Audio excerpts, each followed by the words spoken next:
ਨਾਲ ਸ਼ੇਰਾਂ ਨੇ ਸ਼ਿਕਾਰ ਖੇਡਣਾ, ਮਿੱਤਰਾਂ ਦਾ ਸ਼ੌਂਕ ਖਾਨਦਾਨੀ ਬੱਲੀਏ।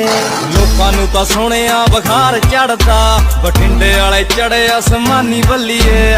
ਲੋਕਾਂ ਨੂੰ ਤਾਂ ਸੋਹਣਿਆ ਬੁਖਾਰ ਚੜਦਾ, ਬਠਿੰਡੇ ਵਾਲੇ ਚੜੇ ਅਸਮਾਨੀ ਬੱਲੀਏ। ਹੋ ਖੂਨ ਚ ਚਲਾਕੀਆਂ ਦੇ ਕਣ ਛਿੱਟਣਾ, ਪੂਰੀ ਵਫਾਦਾਰੀ ਦੇ ਹਵੀਜੇ ਬੀਜ ਨੇ। ਤੇਰੇ ਨਾਲ ਹੀ ਰਹਿੰਦੇ ਸਾਰੇ ਬਦਤਮੀਜ਼ ਨੇ। ਨਾ ਯਾਰ ਮੇਰੇ ਸਰਾਜੀਦ ਨੇ।